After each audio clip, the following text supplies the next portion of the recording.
ครับผมก็เราได้ wrap up เกม Buddy เสร็จแล้วนะครับและนี่ก็คืออันสุดท้ายอย่างสุดท้ายของ Buzzing เจไปแล้วคือการมา wrap up ทริปนี้ด้วยกันครับหลังจากที่เรากลับไปถึงกรุงเทพเราก็จะเริ่มทำงานอัลบั้ม2ในปีที่2ของบัสครับผมซึ่งตอนนี้ทุกคนอาจจะได้ฟังเพลงแรกของเราแล้วนะครับเฮ้ยว่ะก็จริงไม่เพลงแรกก็เพลงเพลงสองด้วยเลย BB ผมไม่ได้ฟังเลยเฮ้ยคืออะไรวะ ร้องได้เลยปะผมก็กลับบ้านร้องเลยเหรอแหมลุยครับงั้นผมเริ่มก่อนแล้วกัน ผมไม่เคยมาต่างประเทศกับเพื่อนเยอะขนาดนี้มาก่อน แล้วก็นานขนาดนี้มาก่อนด้วย นี่เป็นการมาต่างประเทศที่นานมากๆ ถ้าเรานับเป็นแบบว่าฟิลเที่ยววงเล็บทำงาน แล้วก็จะบอกว่าไปหลายที่มากๆ เป็นการมาญี่ปุ่นที่คุ้มที่สุดแล้วก็เป็น first snow การเล่นหิมะครั้งแรกของผมกับเพื่อนๆ มันพิเศษตรงที่เรามีบัสอยู่ด้วยกันทุกๆคนครับผมรู้สึกดีที่ว่าในบางเมืองที่เราไปที่เนี่ยมันยังเป็นบางที่ที่อลันเคยไปมาแล้วหรือว่าเป็นที่ที่อลันพอแบบว่าคุณเคยก็อาจจะแบบว่าช่วยแนะนำอะไรได้บ้างว่าอันนี้อร่อยหรือไม่อร่อยอะไรอย่างงี้ก็มีความสุขมากที่ได้มากับเพื่อนๆครับผมแล้วก็การมาญี่ปุ่นครั้งนี้ก็เป็นครั้งแรกที่บัสได้มาเพอร์ฟอร์มร่วมกันที่ World Expo ด้วยแล้วก็เราได้ทำงานร่วมกันเมื่อ2-3 วันที่แล้วทั้งถ่ายแมกกาซีนแล้วก็ทำคอนเทนต์กับพี่ศิลปินมันทำให้ผมได้รู้ว่าพวกเรามี potential มากๆในการที่เราจะได้ไปหลายๆที่บนโลกถ้าเราพยายามครับแล้วผมเชื่อว่าถ้าพวกเราตั้งใจพอก็จะทำได้แน่นอนครับแล้วก็รู้สึกทริปนี้สนิทกับทุกคนมากแล้วก็อลันได้นอนน่าจะครบทุกคนแล้วยังเหรอขาดเอปะใช่ไม่ได้นอนกับเองเน็กก็แต่ถ้าไม่นับบัสซิ่งเราเคยนอนกันอีกแล้วปะน่าจะเคยแล้วกับเอเหมือนผมก็รู้สึกว่าผมก็เคยแล้วเคยผมก็อย่างนั้นมีโอเคก็ครับสำหรับบัสซิ่งญี่ปุ่นผมก็น่าจะนอนครบ11 คนแล้วถ้าไม่นับในบัสซิ่งด้วยนะก็รู้สึกสนิทกับทุกคนมากๆแล้วก็อยากพาทุกคนไปให้ไกลมากๆครับต่อไปครับผมหรือคุณโอเคเชิญครับเริ่มต่อโดโซครับผมก็ฮาร์ดทริปนี้มาญี่ปุ่นก็เป็นต่างประเทศที่นานมากๆสำหรับฮาร์ดเหมือนกันเพราะว่าไม่เคยมาต่างประเทศแบบนี่เท่าไหร่เกือบ3 อาทิตย์9 วัน 9 วันคือนานมากๆรู้สึกว่าเป็นทริปที่เหมือนมาญี่ปุ่นแล้วแบบได้ทำทุกสิ่งทุกอย่างที่แบบที่แบบควรทำในที่แบบการมาเที่ยวญี่ปุ่นอะไรเงี้ยทั้งเล่นสโนว์บอร์ดทั้งแบบไปเที่ยวดูซากุระไปวัดอย่างที่คุณควรทำเมื่อมาทุกอย่างอ่ะใช่สนุกใช่ออนเซ็นอะไรคือแบบทำหมดเพราะว่าตอนแรกตอนมาคนเดียวมากับครอบครัวอย่างเงี้ยไม่เคยแช่เลยนะออนเซ็นอ่ะเพราะแบบไม่กล้าหรือว่าแบบยูนิเวอร์แซลที่เล่นเครื่องเล่นโหดๆหรือว่าฟูจิคิวเครื่องเล่นโหดๆถ้ามาเองอ่ะไม่เล่นแน่นอนอะไรพวกนั้นไม่เล่นแน่นอนแต่พอแบบมันมากับเพื่อนแบบอะไรเยอะๆอย่างเงี้ยมันเหมือนแบบทุกคน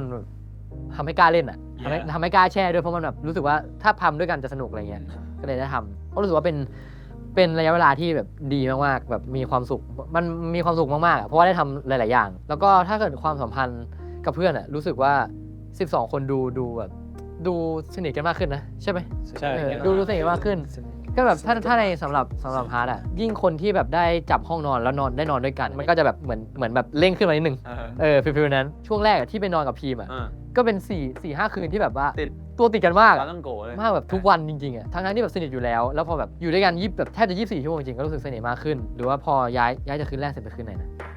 ออนเซ็นทาวน์ปะก็ไปนอนกับขุนแต่มันก็แค่วันเดียวนิดเดียวได้แค่นอนตื่นมาไม่มีอะไรแล้วไปไหนต่อนะไปโอซาก้าก็หมายถึงว่าก็มีคนก็เท่าเดิมโอซาก้านอนกับน็อบบี้ใช่ป่ะ yeah bro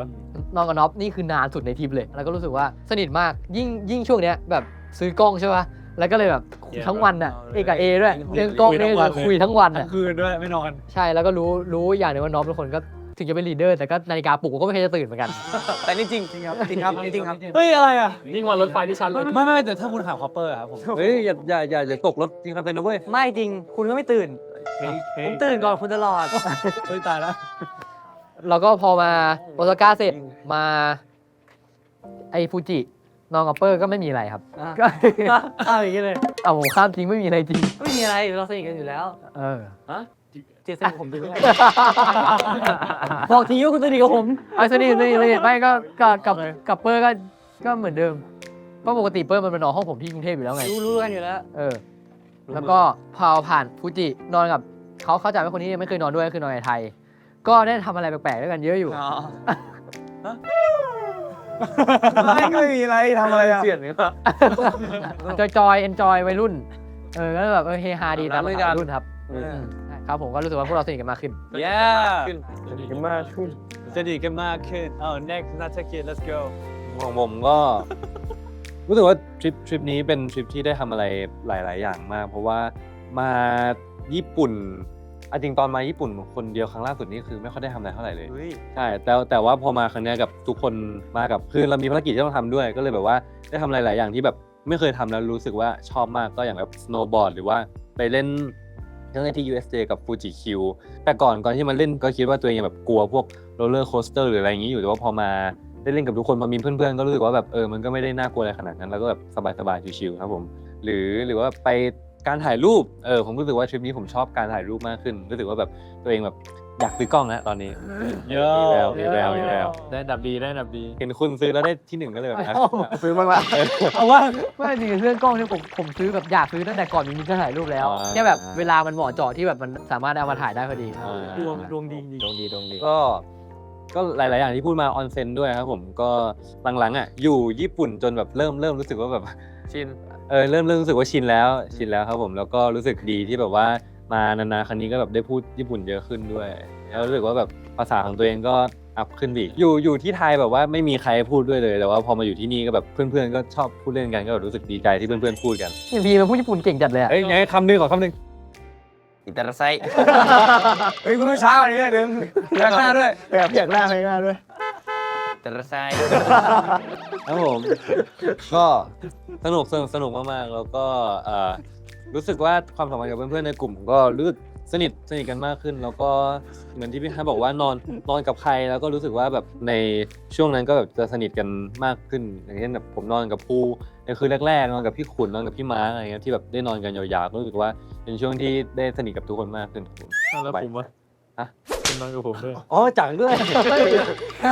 จังที่โตเกียวหลังที่โตเกียวก็แบบนอนกับจังได้ทำอะไรแบบสนุกดีที่ไม่เคยได้ทำมาก่อนเมื่อคืนเนี่ยสุดยอดมากครับสนุกเหมือนกันสนุกดีครับ เรื่องกันแหละเน็กลืมเอเปล่าด้วยเหรอคืนเดียว คืนเดียวไงแต่ก็นอนกับเอบ่อยอยู่แล้วนอนกับเอบ่อยอยู่แล้ว เชื่อ ครับผมประมาณนี้ ก็ทริปญี่ปุ่นครั้งนี้ผมรู้สึกว่าผมเป็นจอยนะผมรู้สึกว่าได้เดินหายใจทิ้งบ่อยอยู่ พยายาม เจลาสาย แต่ละ เจดัสซา ไม่อยากพูด แต่ละเมืองที่ได้ไปก็พยายามเหมือนหาเวลาให้กับตัวเองแบบได้ลองเหมือนใช้ชีวิตแบบว่ายกความจริงจังออกแล้วแบบว่าเดินเล่นดูแบบเดินใช้ชีวิตมั่วๆไปอะไรเงี้ยเหมือนรู้สึกว่าเมืองที่ได้เดินจริงๆได้แบบใช้ชีวิตโอซาก้าโอซาก้านี่เป็นเมืองที่รู้สึกว่าผม เดินสนุกมากมีคืนนึงไปกับเน็กอลันแล้วก็มาร์คมั้งพาเดินเล่นกันสนุกมากรู้สึกว่าเป็นคืนที่รู้สึกว่าได้เปิดโลกแล้วก็ได้เขาเรียกว่าอะไรอ่ะเหมือนถ้าเป็นแบบเราอยู่กรุงเทพเนี่ยเราก็จะซ้อมดึกมากแล้วก็ดึกก็แยกย้ายกลับบ้านอะไรเงี้ยแต่วันนี้เราถ่ายรายการเสร็จตอนกลางคืนใช่ไหมครับแล้วก็มีเวลาก็ไปเที่ยวกันต่อรู้สึกว่า ทริปนี้เรา ช่วงเวลาที่ดีมาก จบไว้ในแต่ละวันใช่ เลยรู้สึกว่าช่วงที่ได้เดินรู้สึกว่าเหมือนได้กลับมามีแบบเขาเรียกอะไรความเป็นเด็กวัยรุ่นคนหนึ่งอะไรเงี้ยธรรมดาที่เฮ้ยได้มาเที่ยวญี่ปุ่นกับเพื่อนๆอะไรเงี้ยรู้สึกว่ามันโอเคมากๆส่วนความสัมพันธ์กับเพื่อนๆอ่ะเหมือนที่เพื่อนบอกเลยว่าพอได้นอนกับเพื่อนที่ต่างจากเขาเรียกอะไรแบบเคมีใหม่ๆอ่ะมันยิ่งทำให้เราเหมือนรู้จักเขามากขึ้นสนิทกันมากขึ้นอย่างวันแรกผมนอนกับอารันจินจังเนี้ยโมเมนต์ในห้องนั้นนะมันทำให้ผมรู้จักอย่างจริงกับจังมากขึ้นอย่างอารันนี่ผมอยู่กับอารันมานานละอย่างจริงกับจังนี่ผมรู้สึกว่าเฮ้ยคืนนี้แบบมีเรื่องอะไรก็จะเหมือนแบบเราเล่าให้ฟังเลยเฮ้ยวันนี้จินมีบัดดี้บัดเดอร์อะไรก็เรามันเลยบัดดี้บัดเดอร์อยู่คนที่เขาได้จนได้ มันชอบจริงๆ เปิดทางอย่าเปิดทาง ที่มันเช็คบัดดี้วิดคิม24 ชั่วโมงกับคิมจินวุกบัดดี้ ชอบเล่นจัดเลยอะ อะไรแบบเนี้ยมันทำให้เรารู้สึกว่าเอ้ยมันมีเรื่องคุยแล้วมันทำให้เราสนิทกันมากขึ้นที่สองที่ไปนี่คือออนเซนทาววะใช่อันนี้เราพาร์ทเอาจริงๆว่ากับพาร์ทนี่พูดตรงๆเลยว่าไม่ค่อยเอาแบบพูดตรงๆเลยคือในแบบห้องซ้อมเนี่ยอาจจะไม่ค่อยได้คุยกันที่มอนี่อาจจะแบบเจอมันผ่านเราเพื่อนคนละกลุ่มด้วย ใช่ ก็เลยอาจจะไม่ได้คุยกันแต่พอได้อยู่ในห้องพอได้เปิดประตูมาเจอกันอ้าวนอนห้องเดียวกันหรออะไรเงี้ยรู้สึก ตอนแรกก็ไม่รู้สึกอะไรแต่พอเหมือนอยู่ด้วยกันคุยกันก็รู้สึกเฮ้ยมันก็เป็นคนที่ทำไมเราไม่เราได้คุยมากกว่านี้นะครับแต่ไม่ใช่แต่คือนั้นยิ่งทำให้รู้สึกว่าฮาร์ดก็เป็นคนชิวๆแบบมีอะไรก็คุยกับมันเลย จริงครับผมคุยคือเรื่องครับ ครับผมครับประมาณนี้แล้วก็โอซาก้าน้องพีม เนี่ยน้องพี่ ทำให้รู้ว่าน้องพีมนี่ตัวโตแต่แบบความเป็นเด็กของเขายังเด็กอยู่อะไรเงี้ยคือรู้สึกว่ารู้สึกเหมือนเลี้ยงน้องจริงๆอ่ะคือเป็นหกคืนปะที่ ใช่ ที่อยู่ในห้องเราต้องแบบว่าดูแลพีมว่าพีมแบบเฮ้ยพี่ขุนวันนี้ใส่ชุดอะไรดีวันนี้ใส่เสื้อนี้เข้าไหมพี่ขุนมีไทยมีอะไร ปลูกด้วย ก็เลยแบบเหมือนได้เลี้ยงน้องอะไรเงี้ยก็เอ็นดูมันมากขึ้นแบบมากผ่านจากโอซาก้ามาที่ฟูจิกับเนก่อนเน นี่คุยกับแม่ทุกวันเลยนะ ใช่ก็แนะนำแม่เด็กรู้จักด้วย ใช่ คือเน็กก็เป็นคนที่รู้สึกว่าอยู่ด้วยเราทำให้มีระเบียบขึ้นจริงๆคือเน็กเวลาอยู่ในห้องนี้เน็กจะแบบจัดห้องเป็นระเบียบมากเราก็แบบโอเคว่ะชอบเอาจริงเป็นคนชอบแบบ ผมดีใจได้นอนกับพี่ขุนนะเพราะว่านอนกับพี่ขุนที่พี่ขุนเป็นคนเดียวที่แบบว่าอยู่กับพี่ขุนในห้อง ใช่ ตามเหมือนแบบตามผมอ่ะ คือผมไม่หมายความว่าไง แปลว่าอะไรวะ คืออะไรอ่ะ ไม่ผมจัดอยู่นะ เป็นคนชอบจัดห้อง ไม่แบบ เวลาไปไหนเราจะใช่ เตรียมไว้ก่อนไง ชอบ แล้ว จัด ก็พั ห้ บ อง กระเป๋า นะก็เลยมีความสุขที่ได้จัดกับพี่ ผมกับไทยก็เตรียมไว้ก่อนนะเวลาใส่รายวันต่อไปก็แขวนไว้ก่อน แค่ของเล็กแค่นั้นแหละ ผมก็เตรียมนะที่สุดท้ายคือที่นี่ที่โตเกียวก็ได้นอนกับน้องจินจริงๆก็รู้สึกว่าแบบเราสนิทกันเยอะขึ้นมากๆจิน เอาสนิทกันอะไรด้านแรกอะอันแรกคืออะไรนะสนิทกัน คือไม่เคยนอนกับจินแล้วก็ไม่ค่อยได้อาจจะไม่ค่อยได้คุยกับจินแบบขนาดนั้น แต่พอได้นอนแล้วได้อะไรรู้สึกว่าได้เล่าเรื่องอะไรให้จินฟังเยอะอยู่แล้วก็ สนิทกัน สนิทกันมากขึ้นจริงๆแล้วก็เอาจริงจินเนี่ยเขาก็จะสนิทกับภูด้วยทำให้แบบว่ามีวันไหนที่แบบเราไปกับจินเนี่ยก็จะเจอภูด้วยก็ยิ่งทำให้เราเฮ้ยได้คุยกับภูมากขึ้นด้วย ไม่ต้องโกรธ ใช่เป็นปาตังโกะก็รู้สึกว่าเป็นเขาเรียกว่าการที่แบบเราได้นอนกับใครที่มันแบบต่าง ที่ใหม่ ที่มีใหม่ๆอ่ะมันทำให้เราเหมือนเป็นพ่วงรู้จักคนอื่นไปด้วยอะไรเงี้ยก็รู้สึกว่ามันเป็นอะไรที่น่ารักดีแล้วก็ชอบมากๆในทีมนี้ครับ เย่ ๆก็เลยสนิท ยาว กัน มาก็เลยสนิทกันมากขึ้น ชาติเลยจ้า ครับผมก็ทริปนี้นะครับก็ผ่านใน 18 วันแล้วครับ ก็เป็นทริปที่สนุกครับผมก็ เอามูดง่วงเลย จังขาวจัง เสียงนุ่มคนฟังเลยเดียว เอาละก็เป็นทริปที่สนุกดีครับ ก็ไม่เคยมาต่างประเทศนานขนาดนี้นะครับ ก็อันนี้ก็เป็นครั้งแรกครับผมมาญี่ปุ่นกับเพื่อนๆนะครับผมก็เหมือนแบบได้ทำแบบอะไรหลายอย่างที่แบบไม่เคยทำอย่างแบบเข้าบ้านผีคือแบบชีวิตนี้ไม่คิดว่าจะเข้าเลยครับผม แต่วันนั้นเข้าไปทำไมก็ไม่แน่ใจเหมือนกัน ก็เล่นกับเราเยอะครับผมบ้านผี เอาจริงแล้วผมยังแบบผมช็อกเลยอ่ะเอาจริงแบบหลังจากออกมาผมรู้สึกว่าวิญญาณไม่อยู่ในร่างผมน่าจะแบบหลายชั่วโมงอยู่จนกว่าแบบผมจะเรียกสติออกมาได้ แต่ที่เซอร์ไพรส์คือแบบวันนั้นผมนอนหลับเพราะว่าน่าเหนื่อยมาก แล้วก็คือปกติถ้าแบบผมดูหนังผีหรือแบบเจออะไรน่ากลัวเนี่ยผมจะนอนไม่ค่อยหลับจะกลัว แต่ว่าแบบวันนั้นด้วยความที่แบบเหมือนแบบอยู่ในนั้น1 ชั่วโมงคือแบบเหมือนอยู่1 วันอ่ะคือแบบมันน่ากลัวมากๆเหมือนมันกินพลังผมไปเยอะมากวันนั้นแบบผมแบบหลับปุ๋ยเลยก็คือผมหลับตั้งแต่5 ทุ่มจังไปออกกำลังกายแล้วก็เข้ามาก็แบบผมก็หลับไปแล้วนะครับผม เชื่อแล้วก็กลัวจริงคอผมเกือบเคล็ดแล้วนะ จริงคือน่ากลัวจริงๆแล้วก็คิดว่าเป็นแบบอะไรที่ผมจะจำเป็นทั้งชีวิตเพราะผมพูดจริงว่าผมจะไม่เข้าบ้านผีแล้วนะครับพี่ คือผมพูดจริงเอาจริงเป็นจุดเปลี่ยนของชีวิตผมเหมือนกันนะครับรายการนี้เป็นจุดเปลี่ยนของชีวิตผมมากที่แบบ ทำให้ผมกล้าเข้าบ้านผีนั่นเองคือแบบผมรักผีจริงๆครับผมก็เป็นหลายวันที่แบบได้ลองอะไรใหม่ๆเยอะมากครับผมแล้วก็คิดว่าก็สนิทกับทุกคนมากขึ้นด้วยก็ตอนแรกแบบคิดว่าไม่คิดว่าจะแบบได้แช่ออนเซ็นด้วยกันแบบเปลือยทั้งล่างอะไรอย่างเงี้ย เจอกันทุกร้าน แล้วแบบแต่แบบวันแรกที่เรามาถึงก็แบบได้แช่ออนเซ็นด้วยกันเลยก็แบบรู้สึกอันล็อกครับผมรู้สึกอันล็อกแล้วก็รู้สึกว่าเป็นอะไรใหม่ๆที่น่าสนใจดีผมแบบทุกคนเนี่ยมาแก้ผ้าแล้วก็แช่อ่างด้วยกันนะครับ ผมให้คุณอยู่สบู่ ใช่แล้วผมก็เนี่ยผมสนิทกับนิกมากขึ้น เพราะว่าผมอะแก้ผ้าอาบน้ำกับนิก นั่งข้างๆกันเลย นั่งข้างกันประมาณ3-4 วัน รู้สึกว่าแบบเป็นอะไรที่แบบมันไม่มีอะไรให้อายแล้วครับผมก็เลยรู้สึกว่าสนิทกันมากขึ้นครับ ครับผม เย่ ครับ เย้มิสเตอร์บัดดี้บัดเดอร์ ครับมาคุณมีเรื่องเล่าวันที่อะไรคุณ เอาไป ครับผมก็สำหรับผมทริปญี่ปุ่นครั้งนี้ก็สนุกมากครับ แล้วก็แฮปปี้มากกับทริปญี่ปุ่นนี้ เพราะว่ามันพิเศษตรงที่ได้มากับเพื่อนๆ12 คนนี่แหละครับ เพราะว่าปกติมาทริปก็ญี่ปุ่นก็สนุกอยู่แล้ว แต่ว่าครั้งนี้มันไม่เหมือนครั้งก่อนๆที่ว่ามันมีเพื่อนๆมาด้วยกัน การมา กับเพื่อนๆครั้งนี้มันทำให้รู้สึกเหมือนญี่ปุ่นเป็นหนึ่งประเทศที่จดจำและพิเศษกับผมมากๆแล้ว เพราะว่าหลังจากนี้ถ้าผมมาญี่ปุ่น ผมก็คงนึกถึงแบบเพื่อนๆตลอด เพราะว่าเป็นช่วงเวลาที่อยู่ญี่ปุ่นยาวที่สุด แล้วก็รู้สึกว่าจะเป็นช่วงเวลาที่เคยอยู่ญี่ปุ่นแบบมีความสุขที่สุด เพราะฉะนั้นหลังจากนี้มาญี่ปุ่นก็จะนึกถึงพวกคุณตลอดทำงาน ดีใจและมีความสุขที่ได้เห็นเพื่อนๆทุกคนหายใจทิ้งจริงๆในทริปครั้งนี้ เพราะว่าที่ผ่านมาเราก็อยู่กันด้วยกันทุกวันตลอดอยู่แล้ว แต่ว่าเหมือนจากที่เห็นเพื่อนๆแบบทำงานมุมทำงานอะไรอย่างนี้ตลอดพอไม่ต้องคุยเรื่องงาน แล้วก็แบบ enjoy แบบชีวิตประจำแบบเที่ยวเต็มที่ผมก็รู้สึกมีความสุขที่ทุกคนได้ใช้ชีวิตแบบนี้บ้าง แล้วก็ appreciate กับช่วงเวลานี้ที่เราทุกคนได้รับ แล้วก็ขอบคุณช่วงเวลาที่เราได้อยู่กันแบบนี้มากครับไม่รู้อนาคตจะมีได้กี่รอบแต่ว่าก็ถ้ามีได้ก็อยากจะมีแบบนี้ได้เรื่อยๆครับก็รู้สึกว่าสนิทกับเพื่อนทุกคนอยู่แล้วตามปกติ แต่ครั้งนี้ถ้าให้เทียบก็เหมือนถ้าแต่ก่อนเราสนิทกันแบบว่าสมมุติเราเปลี่ยนชุดเราอาจจะไม่เปลี่ยนต่อหน้าแบบถอดกางเกงในอะไรอย่างนี้ขนาดนั้นแต่แบบเหมือนถ้าครั้งนี้ผมจะเริ่มมีมุมเปลี่ยนไปแบบเหมือนพี่ขุนคือเหมือนพี่ขุนแบบอยู่ในห้องน้ำอะไรเงี้ยไม่รู้นะเขาจะโผล่ออกมาจากห้องน้ำเมื่อไหร่ผมก็แบบไม่เป็นไรหรอกเขาเห็นก็เห็นไปดิผมก็ถอดกางเกงแล้วก็เปลี่ยนเลยแล้วจังหวะนั้นพี่ขุนออกมาพอดีผมก็ชึบพอดี สนิทกันทั้งบัสทั้งบีอัพ มันเหมือนไม่ได้เขินกันขนาดนั้นแล้ว ละเอียดทุกมุมจริง เพราะว่าแต่ก่อนเราจะไม่จริงๆแต่ก่อนเราจะเซฟแล้วก็แบบ อะไรจริงจริงจริง ไม่เพราะว่าปกติผมจะแก้ผ้าแบบ โอเคคุณอย่าลงไปลึกอย่าลงลึกกว่านี้เลย ใจแล้วเพราะมันเป็นเราใจแล้วใจ ไม่ได้อะไรที่มา แบบนี้จริงนะเมื่อกี้กำลังเข้าห้องน้ำอยู่ยังไม่ล็อกเลย เหตุการณ์ล่าสุดเขาสบายใจไงเขาเลยไม่ร้อง สบายใจเพื่อนจะเข้ามาล้างมือ เปิดอยู่ดีประตูข้างหน้าผมก็เปิดขึ้นแล้วพี่โตย ใช่เปิด2 รอบด้วย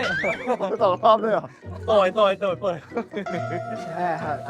ก็ขอบคุณช่วงเวลานี้ที่ให้พวกเราได้มาอยู่ด้วยกันครับ I stay with จบสวย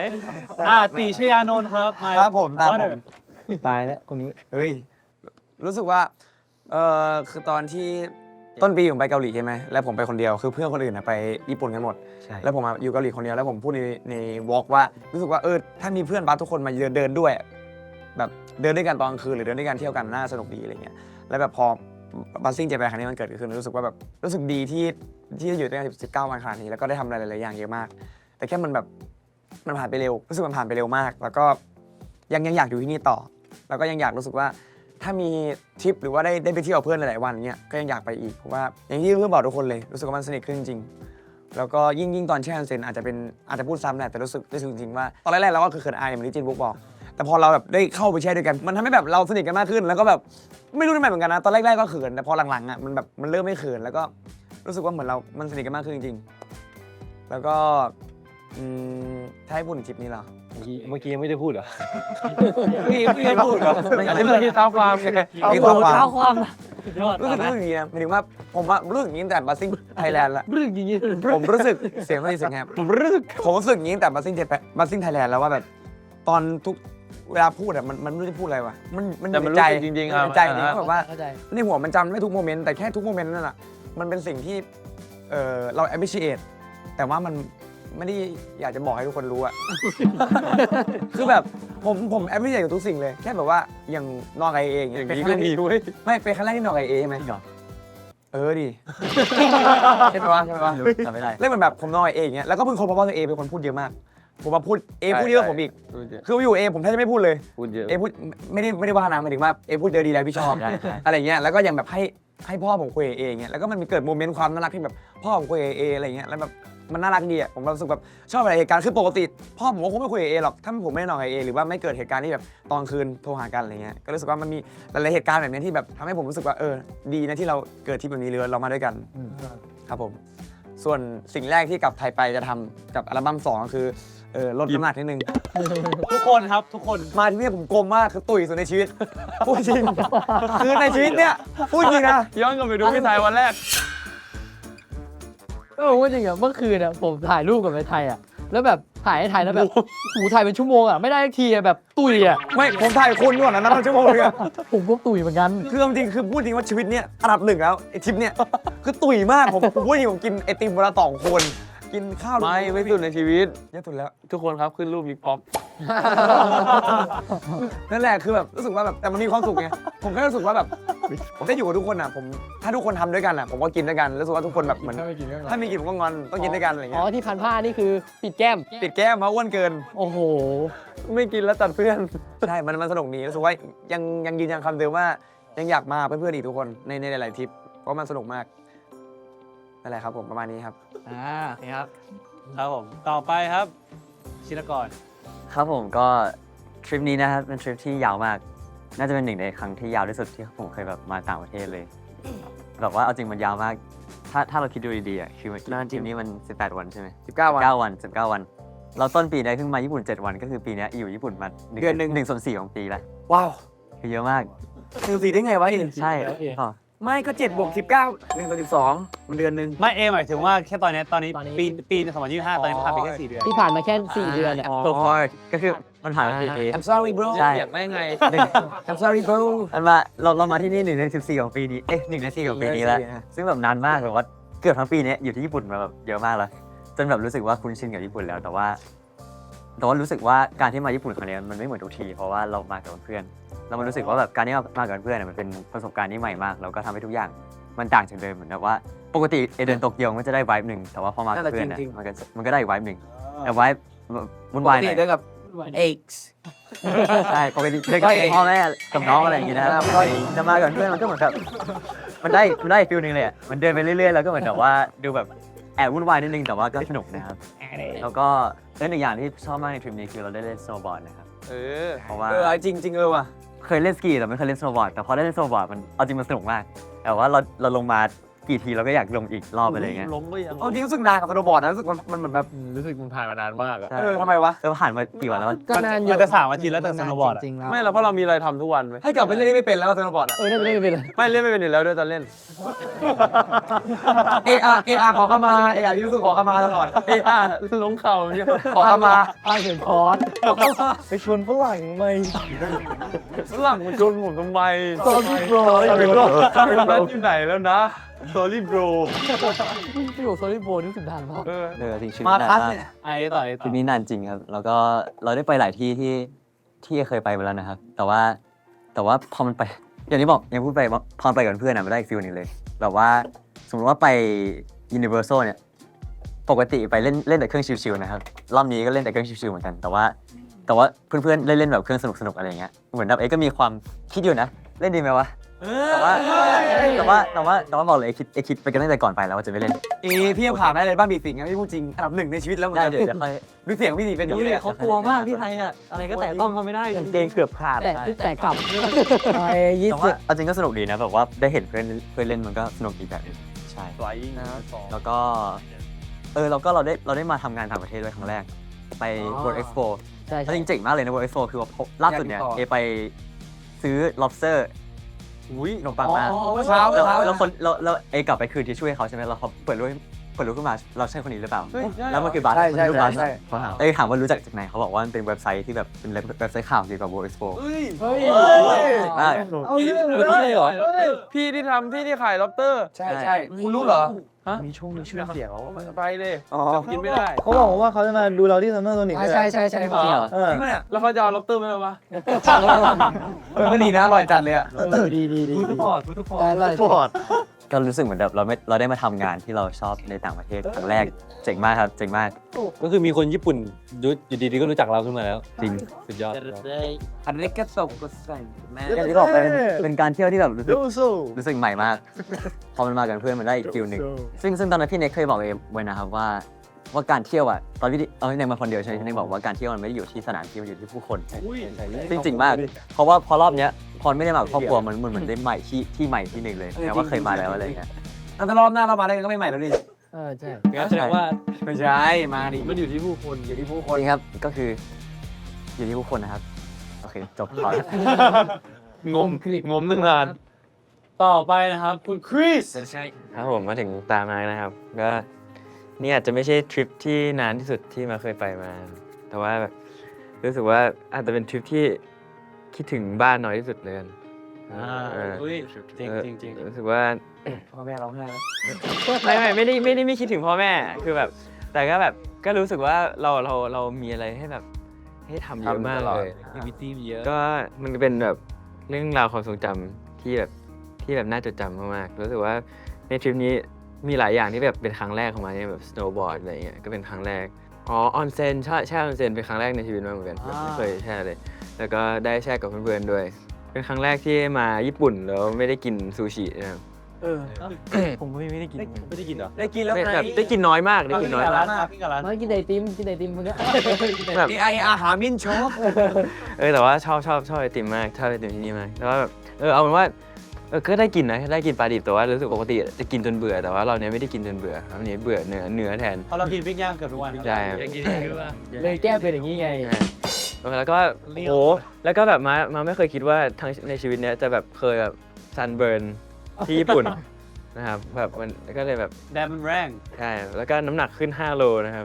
ไม่แต่ผมรู้สึกจริงนะว่าตั้งแต่คุณมาทีนะคุณดูเอนจอยแล้วคุณน่ารักมากอะ แต่เพราะมันมีความสุขไงมันก็เลย น่ารักมาก ที่ผมมีความสุขในการกินไอติมในการถ่ายรูปเพื่อนๆแล้วก็แบบอยู่กับผู้คุณ ดูดุกดิกทุกที่เลยอะรักพี่ จริง จริงๆน่ารักมาก ขอบคุณครับก็รู้สึกว่าทริปนี้ผมแบบได้หายใจทิ้งมากๆเลย แล้วก็แบบโหแบบสนุกมากๆแล้วก็รู้สึกว่ากลับไปแล้วมีแรงกำลังใจในการทำงาน ดีใจที่ได้มาเที่ยวกับเพื่อนๆอีกแบบเพื่อนๆทุกคนเลย แล้วก็หวังว่าจะมีอีกไปเรื่อยๆเพราะว่าไม่รู้ว่าแบบโอกาสนี้จะมีอีกตอนไหนแล้วแบบไม่รู้ว่าปีหน้าเราจะมีเวลาแบบนี้อีกไหมอะแบบ ล็อกเลย เวลาแบบ19 วันเพื่อที่จะมาเที่ยวด้วยกันอะไรอย่างเงี้ยแล้วก็ ต้องมาครับผม ครับผมครับผม ครับผม ก็ต้องมีนะครับก็รอติดตาม EP ที่รอติดตามซีซั่นต่ ฝา อก ไป ไปเลยต้องฝากเราไปเลย ฝากซีซั่นต่อไปด้วยนะครับผม มันมือชก มันมือชกนะครับพ่อบัสซิ่งตู้ยังไม่รู้ที่ไหนนะครับผมแต่มีครับ อเมริกา ผมก็ ที่ USA น่าสนใจนะ อะไรประมาณนี้ครับโอเคครับ ครับผม next up is คอปแมนคอปช้อนไม้ ก๊อฟชอนบอย ชอนได้ ก๊อฟชอนบอยโอเคครับก็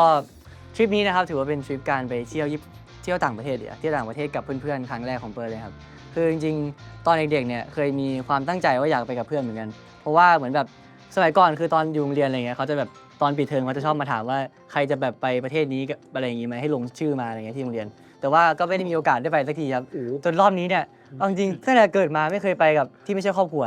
อันนี้ถือว่าเป็นครั้งแรกเลยที่มากับเพื่อน ไม่ใช่ครอบครัวเหรอวะแล้วก็ไปกลับฟ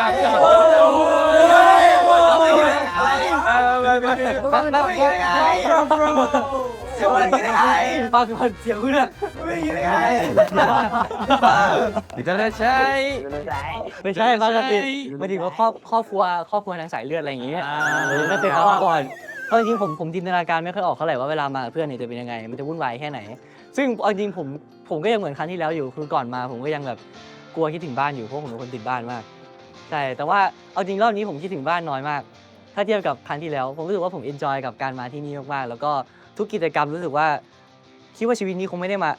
ด้ทำหรอกถ้าสมมติมาคนเดียวหรือมากับครอบครัวอะไรเงี้ยเหมือนแบบมันเป็นอะไรที่เราแบบได้แบบเปิดโลกใหม่ๆได้ไปถ่ายรูปที่นู่นได้แบบไป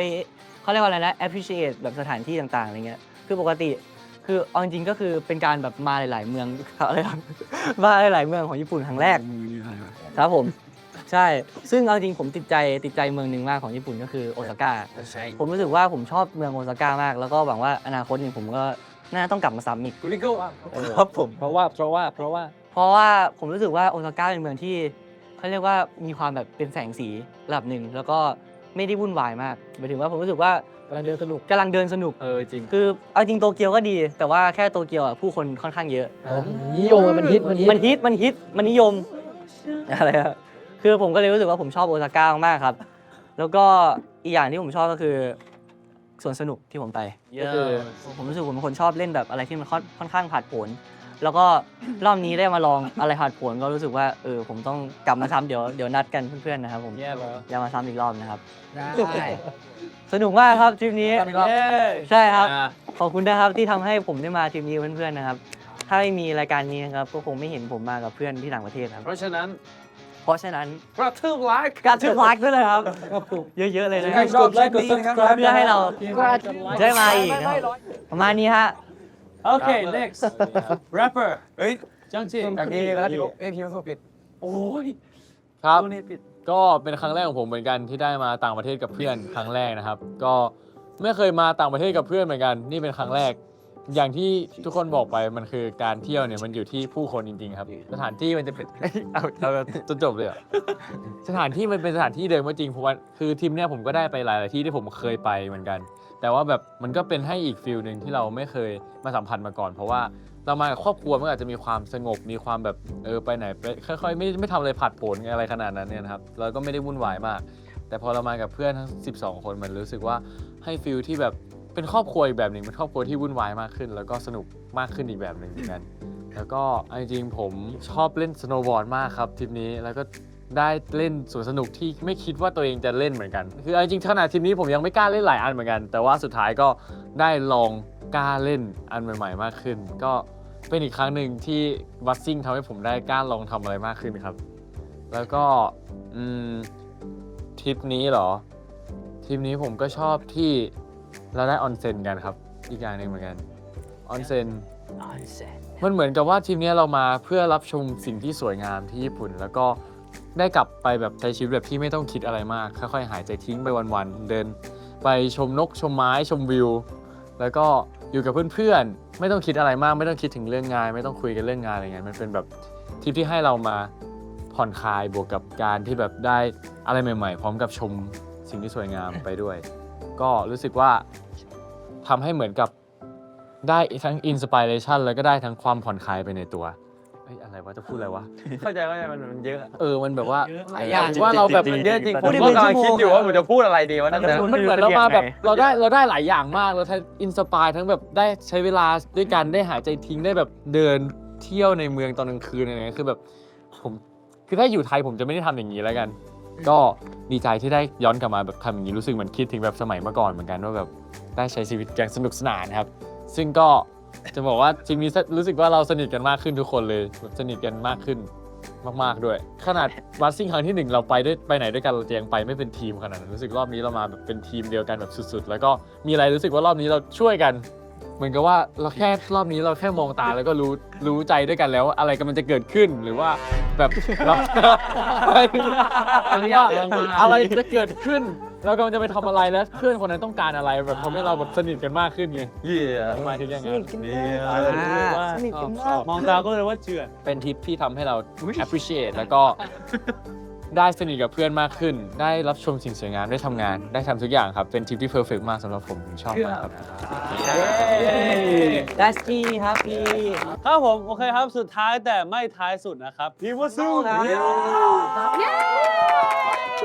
เป็นยังไงทุกคน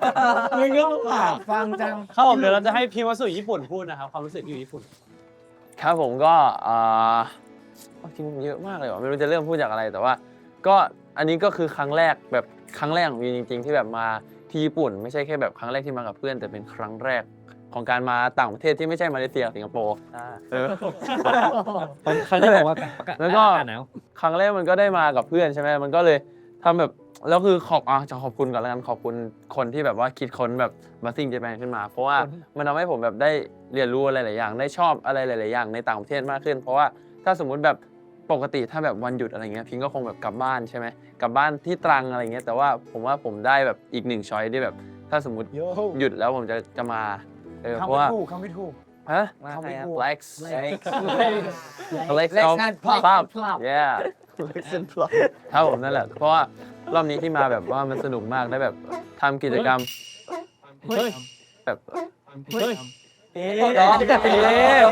ไอโอ๊กร้อง เราสนิทกันมากขึ้น นั่นแหละก็ได้ทำกิจกรรมหลายๆอย่างกับเพื่อนๆแล้วก็แบบมีกิจกรรมทำทุกวันเลยแล้วก็จริงชอบหลายกิจกรรมมากที่ทำถ้าสมมุติแบบแต่ว่าถ้าให้แบบชอบแบบว่าสุดๆเลยก็น่าจะคล้ายๆเพื่อนๆก็คือแบบออนเซ็นเพราะว่ามันรู้สึกว่าช่วงเวลาที่ใช้ออนเซ็นมันเป็นช่วงเวลาที่แบบเราได้ผ่อนคลายหรือว่าเราได้อยู่ด้วยกันแบบสุดๆเลยที่แบบแต่ละคนเป็นตัวของตัวเองมากๆเพราะว่าเป็นตัวของตัวเองจริงๆในออนเซ็น เราเป็นตัวเองเสื้อผ้าไม่เกี่ยว ใช่เป็นตัวของตัวเองจริงๆ แล้วก็ผมประทับใจอย่างหนึ่งก็คือแบบว่า พอมันเป็นครั้งแรกของผมแล้วผมตื่นเต้นไปกับทุกอย่างใช่ไหมครั้งนี้ผมรู้สึกว่าไม่อยากจะพูดเลยว่ามันเขินแบบนิดนึงผมรู้สึกว่าแบบผมเป็นแบบดูเป็นมักเน่แบบว่าสายตาที่มองตอนนี้อย่าดิ แบบว่าที่มองมาตอนนี้มันดูแบบว่าผมเป็นเด็กมากแบบว่าที่แบบพี่ๆเขามองผมอะไรเงี้ยแต่ว่าถึงปกติพี่จะไม่ค่อยทำแบบว่า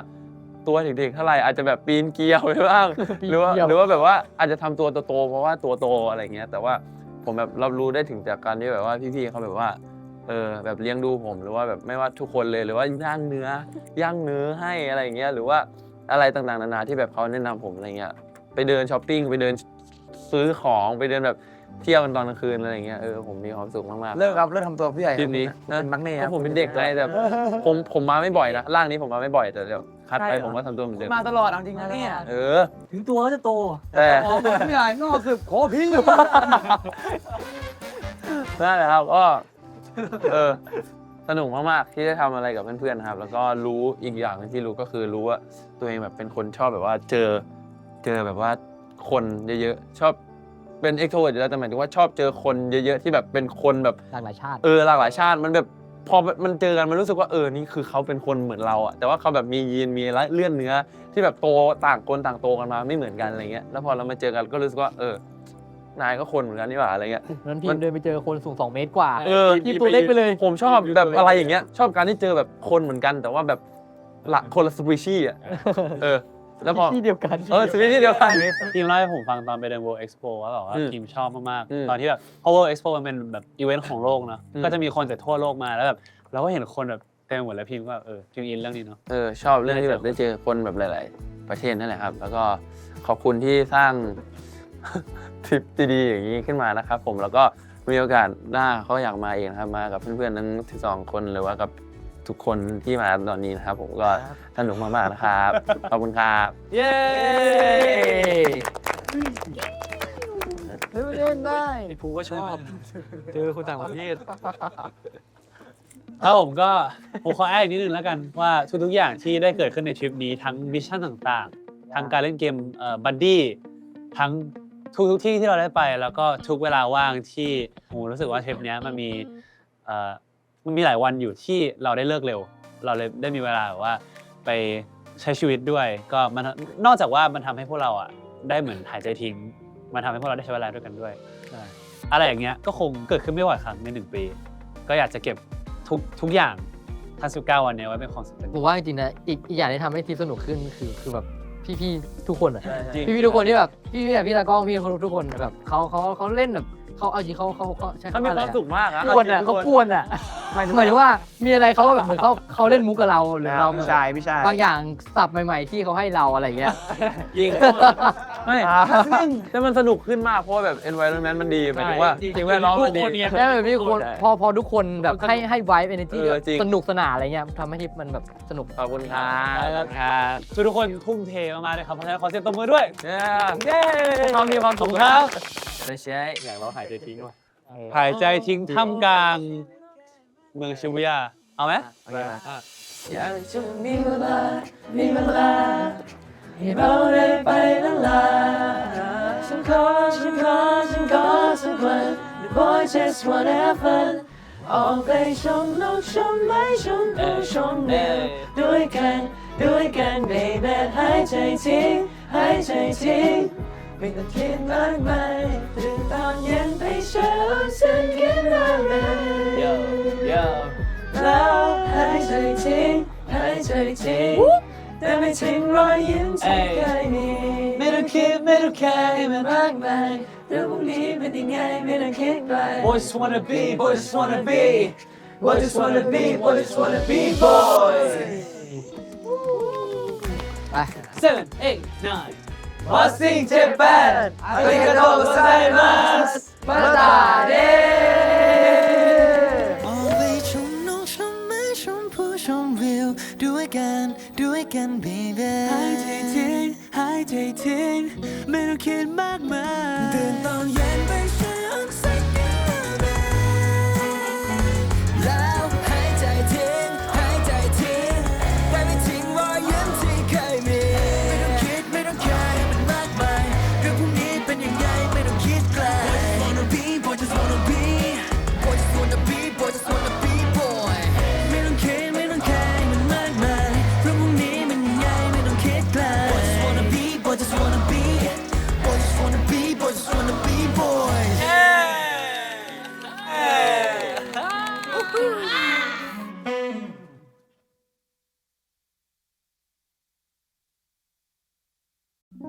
คิดไม่ต้องแคร์มันมากมายเรื่องพวกนี้เป็นยังไงไม่ต้องคิดไกล Boy just wanna be Boy just wanna be Boy just wanna be, boy just wanna be boys. ไม่ต้องคิดไม่ต้องแคร์มันมากมายเรื่องพวกนี้เป็นยังไงไม่ต้องคิดไกล Boy just wanna be, boy just wanna be. Boy just wanna be, boy just wanna be boys.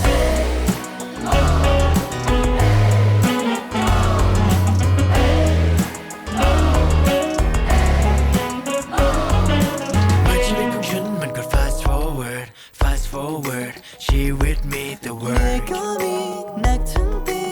ทุกฉันนั้นแทบเกือบลืมหายใจมีเวลาให้เราได้ไปละลาฉันขอสักวัน The boys just wanna have fun ออกไปฉันนอกฉันไม่ฉันพี่ฉันแมวด้วยกันbaby หายใจทิ้งไม่ต้องคิดมากมายตอนเย็นไปเช้าสักกันได้ไหมแล้วหายใจทิ้งแต่ไม่ทิ้งรอยยิ้มที่เคยมีไม่ต้องคิดไม่ต้องแคร์ให้มันมากมายเรื่องพวกนี้เป็นยังไงไม่ต้องคิดไกล Boy just wanna be Boy just wanna be Boy just wanna be boys ย้อนโทรศัพท์ทิ้งปล่อยจะให้วิ่งปิ๊งสัญชาตญาณเล็งพวกเรามันโคตรซิ่ง Skating in the slow just haunting around with bros Calling it YOLO never solo guys พวกเราบัสมี12 คนมี1โลโอ้โหแล้วบัดตารับลมเย็นปล่อยใจไปบนท้องฟ้าไกลอยากจะมีเวลาให้เราได้ไปละลาฉันขอสักวัน The boys just wanna have fun ออกไปชมนกชมไม้ชมวิวด้วยกัน baby หายใจทิ้งไม่ต้องคิดมากมายตื่นตอนเย็นไปเช้าสักกันได้ไหมแล้วหายใจทิ้งแต่ไม่ทิ้งรอยยิ้มที่เคยมีมันก็ดีเพื่อด้านน้องสักทีหายใจหน่อยโอ้ชาลงเดินก็ดีแล้วใช้ชีวิตให้ฟรีกินข้าวเป็นหลายจะพีแล้วออกไปดูฟูจิโอ้ฟูจิคาวาอิซาชิมิอันแฮปปี้อาริกาโตกุไซมาสุเรชิ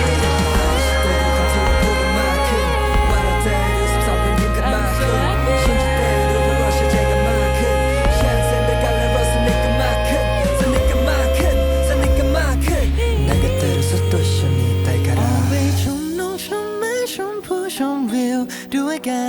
วยกัน baby หายใจทิ้งไม่ต้องคิดมากมายตื่นตอนเย็นไปเช้าสักกันได้ไหมแล้วหายใจทิ้งแต่ไม่ทิ้งรอยยิ้มที่เคยมีไม่ต้องคิดไม่ต้องแคร์ให้มันมากมายเรื่องพวกนี้เป็นยังไงไม่ต้องคิดไกล Boy just wanna be Boy just wanna be Boy just wanna be boy ไม่ต้องคิดไม่ต้องแคร์ให้มันมากมายเรื่องพวกนี้มันยังไงไม่ต้องคิดไกล Boy just wanna be Boy just wanna be Boy just wanna be Boy just wanna be boys ไม่ต้องแคร์ให้มันมากมายเรื่องพวกนี้เป็นยังไงไม่ต้องคิดไกล Boy just wanna be Boy just wanna be Boy just wanna be boys นี่ก็โตก็ใส่มา อาริกาโตก็ใส่มาอิเตลาไซ